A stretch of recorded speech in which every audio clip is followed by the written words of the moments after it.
Hello students, good morning. आपको ये समझना होगा कि जब हम स्टॉक्स को देखते हैं और उनको फंडामेंटल एनालाइज करने के लिए हमें जो है अच्छे से एनालाइज करने के लिए टिकर टेप वाली साइट पे जाना पड़ता है। ये आप देख रहे हैं ना, टिकर टेप। तो यहाँ गूगल पे जाके जब हम टिकर टेप सर्च करते हैं तो हमारा यहाँ पर आता है Indian stock screener and real time analyse tool for टिकर टेप। तो इसको हम यहाँ से क्लिक कर लेते हैं। ठीक है, अब यहाँ से हमने इसको क्लिक कर लिया, हमारी स्क्रीन स्टार्ट हो रही है। यहाँ स्टार्ट स्क्रीन पे जाएंगे और ऊपर देखेंगे कि ये स्टॉक पर है। यहाँ म्यूचुअल फंड है लेकिन हम स्टॉक पर जा रहे हैं, तो हम स्टॉक सेलेक्ट करने के बाद में यहाँ स्क्रीन पर सेलेक्ट करते हैं। अब आप देखेंगे कि रियल टाइम्स में आप ये स्क्रीन जो देख रहे हैं, एक मिनट, ये स्क्रीन आप देख रहे हैं यहाँ। तो यहाँ देखिए आप बहुत सारे स्टॉक्स आ रहे हैं, जैसे HDFC बैंक्स आ रहा है, भारतीय एयरटेल आ रहा है, ICI आ रहा है, इन्फोसिस लिमिटेड आ रहा है। ठीक है, और उसमें जो है सब सेक्टर्स आ रहे हैं, आपके प्राइवेट बैंक्स हैं, टेलीकॉम सर्विस हैं। मार्केट कैप यहाँ शो हो रही है। जैसे अगर हम देखेंगे कि रिलायंस इंडस्ट्री लिमिटेड जो है ये किस सेक्टर्स में आता है, तो oil and gas and refinery and marketing आता है। तो इसका जो मार्केट कैप है वो 16,52,370 करोड़ है। ठीक है, तो उसी तरीके से यहाँ आगे आप चलेंगे तो क्लोजिंग प्राइस भी आएगा इसका, जिसको हम LTP भी बोलते हैं, लास्ट ट्रेडिंग प्राइस जो रहा होगा। टाटा कंसल्टेंसी सर्विस देख रहे हैं। तो ये सारी चीजें जब आपको सर्च करनी होती हैं तो आप इस तरीके से यहाँ सर्च कर सकते हैं। और हम यहाँ जाएं, इसको क्या कहते हैं, अगर इसको हम इस कर्सर को हम साइड वाले कर्सर को थोड़ा सा नीचे करते हैं, और नीचे करने के बाद आप ये देख रहे हैं फिल्टर। फिल्टर्स में हम जो भी फिल्टर्स लगाना चाहते हैं, जैसे मान लीजिए यहाँ स्मॉल कैप लिख कर आ रहा है या मिड कैप लिख कर आ रहा है, यहाँ लार्ज कैप, तो जो भी आप सिलेक्ट करेंगे लिस्ट में उसी टाइप के स्टॉक्स आ जाएंगे। अगर हम इसको मान लीजिए ये लार्ज कैप है, अब हम स्मॉल कैप करेंगे तो यहाँ सारे स्मॉल कैप के आपको जो है स्टॉक्स दिखाई देंगे। जैसे परिमल फार्मा लिमिटेड दिखा रहा है, और इसकी आप मार्केट कैप भी देख रहे हैं कि ये 33,000 ये आ रहा है आपका 33,596। ठीक है, और इसी तरीके से धीरे धीरे इनकी ये मार्केट कैप आपको दिखाई दे रही है। ठीक है, डालिमा है, महिंद्रा एंड महिंद्रा है, तो ये स्मॉल कैप के हो गए। अब जैसे मिड कैप चूज करते हैं तो मिड कैप के सारे आपको सॉफ्टवेयर सर्विस में दिखाई दे रहा है। जैसे ये प्रेसिडेंट सिस्टम है, ZUs है, इंडियन ओवरसीज बैंक है, अडानी एनर्जी सॉल्यूशंस है। तो आप इनके ये सारी चीजें देख रहे हैं। अभी हम इनको अगर नीचे से ये कर्सर हम इसका अगर मूव करें तो ये सारी चीजें आपको दिखाई देंगी। जैसे क्लोजिंग प्राइस आ गया आपका, और PE रेशियो भी आपको दिखाई दे रहा है। तो हम जैसे यहाँ ZUs life life science limited को जब हम देखते हैं तो ये मार्केट कैप इसकी 97,000 की दिख रही है। यहाँ पर हमें क्लोजिंग प्राइस दिख रहा है 972, और यहाँ हम इसका PE रेशियो देख रहे हैं कि 25.35 है, यानी 25.35 इसका जो है PE रेशियो है। अभी हम इस तरीके से स्टॉक को देखते हैं। यहाँ सारे बहुत सारे स्टॉक्स यहाँ आप देखेंगे कि यहाँ आ जाएंगे। तो इसके बारे में हम जैसे स्मॉल कैप, अब हम लार्ज कैप जैसे सिलेक्ट करते हैं तो लार्ज कैप के स्टॉक आ जाते हैं। तो उसके लिए जैसे हमने आपको बताया है कि आपको यहाँ फंडामेंटल एनालाइज करने के लिए आगे आप कई सारे फिल्टर लगा सकते हैं। ठीक है, फिल्टर्स लगाने के लिए आपको जाना होगा इस साइड में, लेफ्ट साइड में, और ये ऐड फिल्टर पे प्लस करके आप जैसे इसको ओके करेंगे तो यहाँ फिल्टर्स आ जाएंगे। ठीक है, अब फिल्टर्स में आप देखेंगे कि क्लोजिंग प्राइस आपको लगाना है, 1 डे रिटर्न लगाना है, डेली वॉल्यूम्स लगाना है। जो भी आपको यहाँ सर्च करना है वो आपको मिल जाएगा। जैसे आपका एवरेज वॉल्यूम देखना है, 1 ईयर रिटर्न्स बाया निफ्टी देखना है, तो वो जो भी आप फिल्टर्स लगाना चाहते हैं वो यहाँ लग सकते हैं। इसके अलावा जैसे मान लीजिए आप यहाँ पर CAGR देख लीजिए, यानी कंपाउंडिंग एनुअल ग्रोथ। तो CAGR को हम सिलेक्ट कर लेंगे, CAGR। CAGR, ठीक है। तो 5 ईयर का CAGR हमें देखना है, तो यहाँ 5 ईयर आ रहा है, तो हम यहाँ 5 ईयर का CAGR सिलेक्ट कर देंगे। तो आप देखेंगे कि यहाँ स्क्रीन पर CAGR आ गया है। तो अभी हम इसको डन कर देंगे। इसके अलावा अगर आपको दूसरा फिल्टर लगाना है तो दूसरा भी आप लिख सकते हैं। यहाँ यहाँ आप इसको डिलीट कीजिए और दूसरा फिल्टर लगाइए। ये तो ऐड हो गया ना आपका। अब हम इसको डिलीट करते हैं, ठीक। अब हम यहाँ पर CAGR के अलावा PB लगा देते हैं। तो इसका PB रेशियो कितना है, ठीक है। तो PB जब हम P और B लगा देते हैं, देखिए यहाँ PB रेशियो हमने लगाया तो देखिए PB दिखाई दे रहा है, PB रेशियो। तो आप देख रहे हैं PB रेशियो, इसको हम सिलेक्ट कर लेते हैं। जैसे ही हम इसको सिलेक्ट करेंगे तो यहाँ हमारा PB भी ऐड हो गया। और इसके अलावा आप बहुत सारी चीजें देख सकते हैं, PBT भी देख सकते हैं, EBITD भी देख सकते हैं। तो जहां भी आप जो जो सिलेक्ट करेंगे तो हमें वो चीज इसकी दिख जाएगी। हम इसकी नेट इनकम पर जाते हैं, तो जब हम नेट इनकम पे जाके हम नेट इनकम को भी सिलेक्ट कर लेते हैं कि इसकी नेट इनकम कितनी है। तो ये हमारे फिल्टर में जो है वो ऐड होता चला जाएगा, ठीक है। यहाँ पर अब हमने 3 फिल्टर्स लगाए हैं और तीनों फिल्टर्स को अब हम डन कर देते हैं। डन करने के बाद अब हम देख रहे हैं कि जो भी स्टॉक हम देख रहे हैं, मान लीजिए रिलायंस इंडस्ट्रीज है, तो रिलायंस इंडस्ट्रीज का आप देखिए यहां से देखेंगे, यहां से स्टार्ट होता है।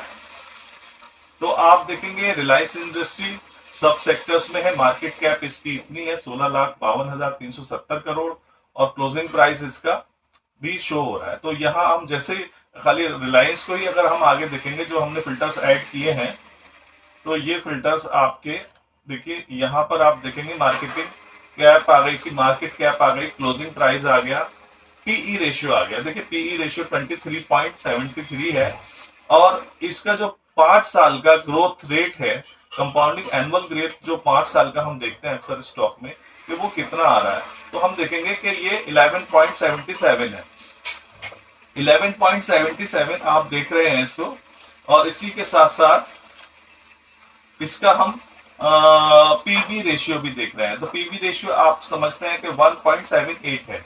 1.78 का मतलब समझ जाएंगे आप कि हमारा जो इसका स्टॉक का करंट प्राइस है, ठीक है, स्टॉक का करंट प्राइस जो भी है, इस स्टॉक के करंट प्राइस को हम देखेंगे कि क्लोजिंग प्राइस में आ रहा है। आप क्लोजिंग प्राइस में इसका सीएमपी देख सकते हैं कि 1221 रुपए आ रहा है, ठीक है, क्लोज प्राइस इसका। तो 1221 का आप आधा कर लीजिए, ठीक है, आधे से भी कम, यानी कि 600 500 कुछ रुपए इसका जो है पीबी रेशियो दिखा रहा है कि अगर कंपनी बंद हो जाए या कुछ हो जाए तो इतना आपको रिटर्न मिलेगा, यानी इतनी एसेट्स, इसका जो बुक वैल्यू है वो इतनी होगी। तो बुक वैल्यू इसकी प्राइस में आ जाएगी, जिसको मैं बता रहा हूं कि 500 कुछ रुपए बुक वैल्यू आएगी, ठीक है। इसी तरीके से आप टाटा कंसल्टेंसी TCS को देख सकते हैं। तो TCS का भी अगर आप सर्च करेंगे तो TCS में भी आपको ये सब दिखाई देगा। टाटा कंसल्टेंसी सर्विस में भी आप ऐसी तरीके से इसका मार्केट कैप देख सकते हैं, 15,06,889 करोड़ का है ये, 0.18। तो ये भी आपको, आप इसका क्लोजिंग प्राइस देखेंगे कि TCS का क्लोजिंग प्राइस 4,164 रुपए है और इसका जो पीई है 32 रुपए 82 पैसे है। मैंने आपको बताया 32.82, यानी कि 32 रुपए 82 पैसे, सॉरी मैं पैसे बोल रहा हूं, 32.82 यानी 32.82 इसका पीई रेशियो। इसका मतलब ये हो गया कि 32 रुपए 82 पैसे लगाने के बाद इस स्टॉक में हम 1 रुपया मिलेगा, ठीक है। तो ये सारी चीजें इसमें आप देख रहे हैं और पीबी रेशियो भी आप इसका देख रहे हैं। तो TCS का जो पीबी रेशियो है वो बहुत ज्यादा बढ़ा हुआ है, 16.50 है। तो इसका मतलब तो जो अमाउंट है उसको हम अगर इससे डिवाइड करेंगे तो उसकी बुक वैल्यू आ जाएगी। इसके साथ साथ हम इसकी नेट इनकम भी देख सकते हैं कि ये नेट इनकम कितनी होती है इसकी। तो जो उसकी नेट इनकम है, जैसे रिलायंस की है 69,620 करोड़, ठीक है। इधर आप TCS की भी देख रहे हैं 45,901 करोड़। तो ये इनकी जो है नेट इनकम होती है, ठीक है। उसी तरीके से हम जैसे फिल्टर्स लगाते जाएंगे तो शेयर्स को हम फंडामेंटली स्ट्रांग है या नहीं है ये सारी चीजें हम देख सकते हैं। इसके अलावा आप अब यहां से आप किसी के बारे में जानना हो, जैसे कोई भी स्टॉक्स है उसके बारे में हमें और फाइनेंशियली जानकारी लेनी है डीपली, तो हम क्या करेंगे, जैसे कोई भी स्टॉक हम चूज कर लें, चलिए टीसीएस को हम सिलेक्ट कर लेते हैं। तो टीसीएस यहां से हम खोलेंगे तो ये एक विंडो खुल जाएगी और इस विंडो को हम बड़ा कर लेंगे। यहां जाकर हम इसको क्लिक करेंगे तो ये विंडो खुलकर बड़ी आ जाएगी, ठीक है। और इसमें यहाँ इसका ग्राफ भी खुल गया। तो आप ये देख रहे हैं कि अभी ये यहाँ पर था तो इस 4164 और ये गिर गया, और ये गिरने के बाद में यहाँ जो इसका प्राइस है 4135 है। तो ये वन डे का है। अगर 1 वीक का हम देखते हैं तो 1 वीक में ये इसकी पोजीशंस आ रही है। हम इसी तरीके से 1 मंथ अगर देखते हैं तो 1 मंथ में भी इसकी पोजीशंस अभी डाउनिंग में शो हो रही है, क्योंकि यहाँ अगर देखें तो 4239 है और यहाँ देखें तो ये अभी 164 आ रहा है। उसी तरीके से 1 ईयर में अगर हम देखते हैं तो 1 साल में हमने ये देखा कि इसने कितनी ग्रोथ करी है। तो यहाँ 1 साल पहले जब हम देखते हैं यहाँ 3783 रुपए आ रहे हैं और ये यहाँ तक गया भी था। आप यहाँ देखते 4551 तक भी गया था और ये लगभग अगर यहाँ देखें उसका करंट तो ये 4179 रुपए 50 पैसे दिखा रहा है। तो इसका मतलब क्या होता है, इसका मतलब ये हो गया कि जो ग्रोथ की है कंपनी, जो रिटर्न दिया है 1 साल के अंदर वो 9.28% का रिटर्न दिया है। यहाँ इसका हाई और लो भी शो कर रहा है, ये भी आप देख रहे हैं कि 1 साल के पीरियड में हाई और लो कितना है, ठीक है। परफॉर्मेंस सेक्टर वाइज लो दिखा रहा है, वैल्यूएशन हाई है, ग्रोथ लो है और प्रोबेबिलिटी हाई है। तो ये सारी चीजें आप देख रहे हैं इसमें। अब और इस स्टॉक की जानकारी के लिए हम इसको थोड़ा नीचे करते हैं, तो जिसमें हमें इसमें की मैट्रिक्स में हम जाके देखेंगे तो इसका टीटीएम पीई रेशियो 31.76 है। टीटीएम का मतलब होता है trailing trail months. PB ratio, तो पीबी रेशियो तो आपको मैंने पता है 16.50 आ गया। डिविडेंड भी आप देखते हैं, डिविडेंड 1.75 आ रहा है। सेक्टर पीई, इससे रिलेटेड जितनी भी कंपनियां हैं इस सेक्टर्स में उनका पीई रेशियो 36 है। तो इसका मतलब होता है सेक्टर पीई से अगर कम है तो बेस्ट है, ये भी हम मान के चलते हैं। तो सेक्टर पीबी 9 समथिंग चल रहा है लेकिन इनका ज्यादा है, तो ये एक माइनस पॉइंट शो कर रहा है सेक्टर पीबी में। अच्छा, डिविडेंड ये सेक्टर्स में 1 पॉइंट आता है लेकिन इस सेक्टर में ये कंपनी ज्यादा डिविडेंड दे रही है, ठीक है। फॉरकास्ट रेटिंग है 65% बता रहा है। इसके अलावा अगर हम बात करते हैं टाटा कंसल्टेंसी सर्विस में नीचे, तो ये पीर कंपैरिजन है, तो इसी टाइप की जो कंपनियां हैं उनसे कंपैरिजन भी ये हमें शो कर रहा है। जैसे इनका पीई समथिंग आपका 30.26 दिखा रहा है और 22.31 दिखा रहा है। इसी तरीके से दूसरी कंपनी HCL टेक्नोलॉजी का दिखा रहा है 32 और इनका रिटर्न दिखा रहा है 28%, यानी इस कंपनी ने अच्छा दिया है रिटर्न 1 साल में। तो इसी तरीके से हम ये देख रहे हैं कि इन सब चीजों के जैसे वर्लपूल है इनका और भी ज्यादा है, सॉरी वर्लपूल बोल रहा हूँ, विप्रो लिमिटेड का और भी ज्यादा रिटर्न आपको दिख रहा है। इनका पीई रेशियो 29 है। तो इस तरीके से हम कंपैरिजन कर सकते हैं कि विच इज बेस्ट स्टॉक, कौन सा स्टॉक ज्यादा बेस्ट हो सकता है। तो उससे रिलेटेड सारी कंपनियां दिख गई जो इस फील्ड में वर्क कर रही है। तो इसमें कंपैरिजन हमने देख लिया।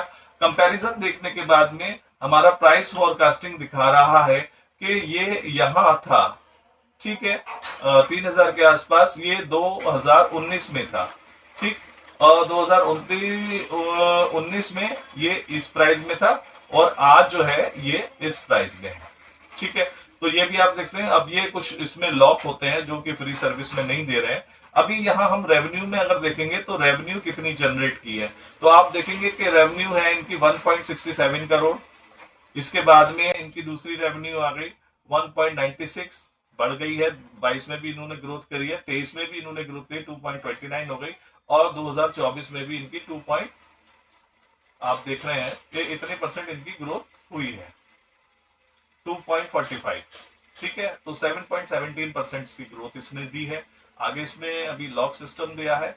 अच्छा, यहाँ एपीएस भी देख सकते हैं कि APS earning per shares forecasting में देखेंगे कि आप यहाँ 2021 में 87 रुपए 4 पैसे दिखा रहा है, यहाँ 104 रुपए 18 पैसे दिखा रहा है। तो ये भी ये ग्रोथ कर रहा है। ठीक है, आप देख रहे हैं कि जो इसका ईपीएस है वो भी 2024 में 126 रुपए 17 पैसे आ गया है। तो इसका मतलब कंटिन्यू ग्रोथ कर रही है कंपनी। चलिए अब यहां पर आ जाते हैं हम। इसके बाद में हम इनकम स्टेटमेंट में जाएंगे। इनकम स्टेटमेंट में आप देखेंगे इसके फाइनेंशियल ईयर्स का कि इसमें कितना, यानी 2023 में इनका टोटल रेवेन्यू कितना था, ठीक है, 2024 में कितना था।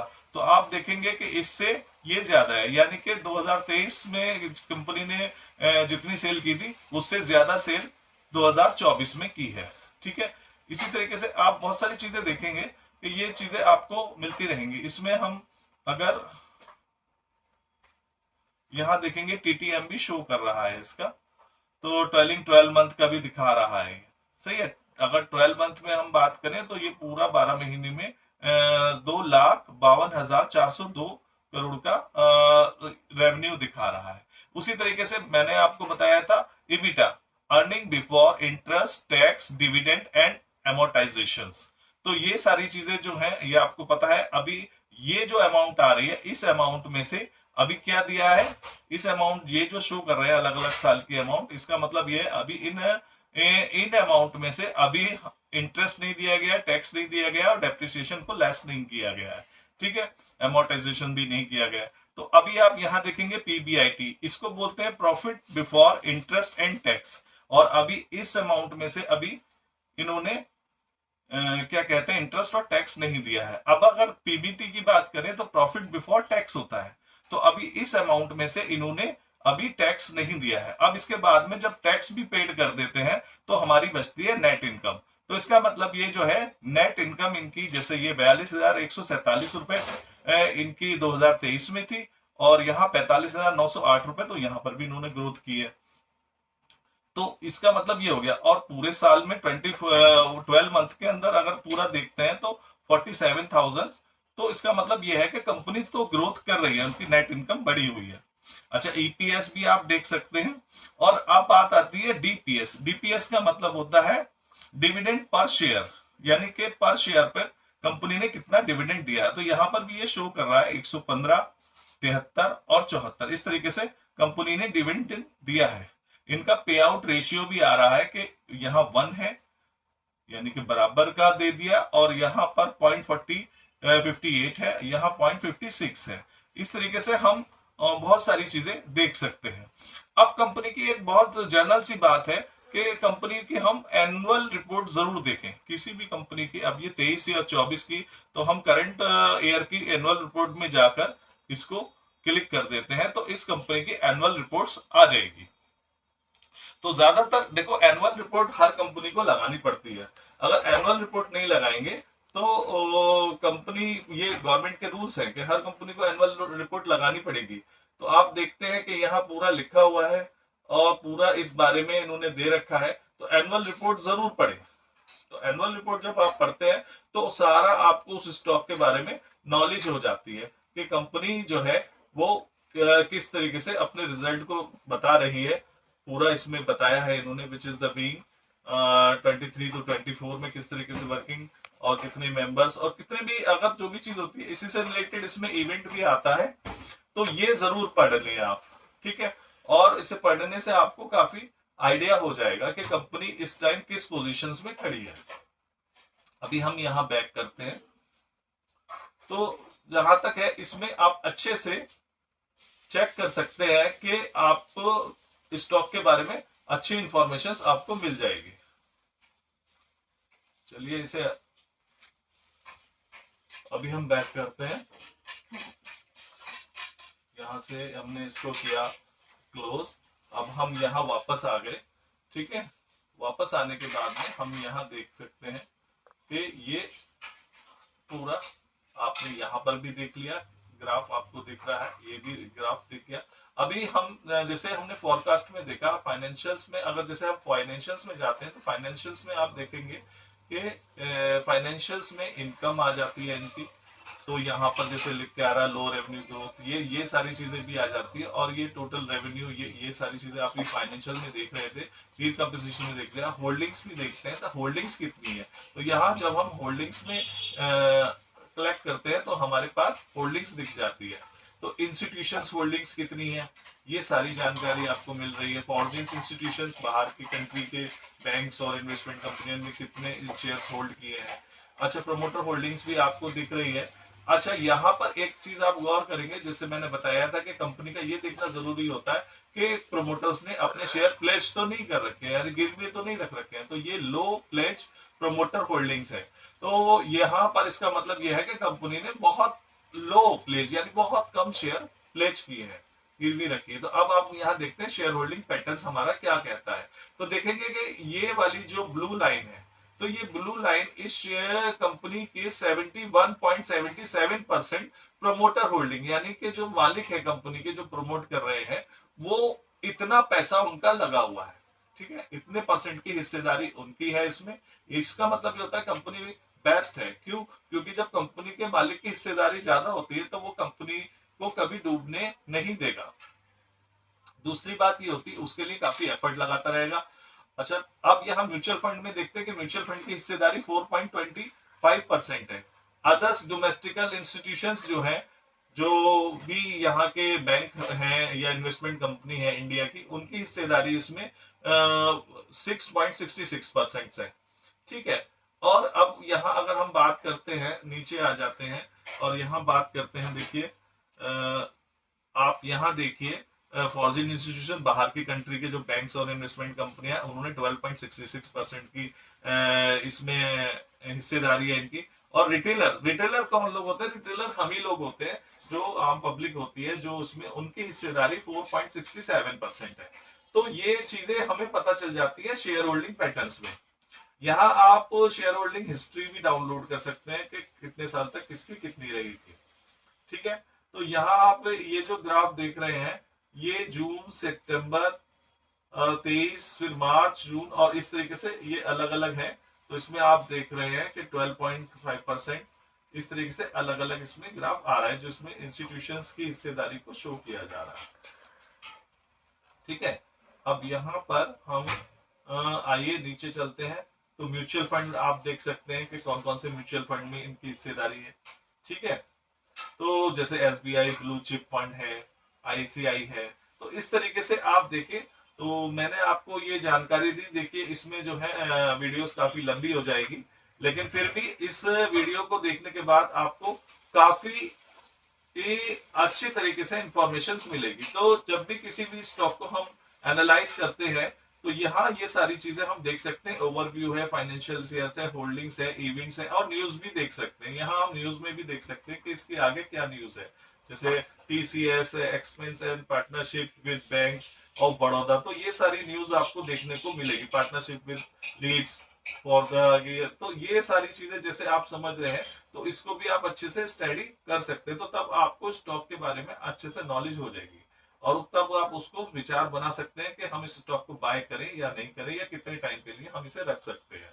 तो जहां तक है, मैं समझता हूं मेरी इस वीडियो से आपको काफी हेल्प मिलेगी।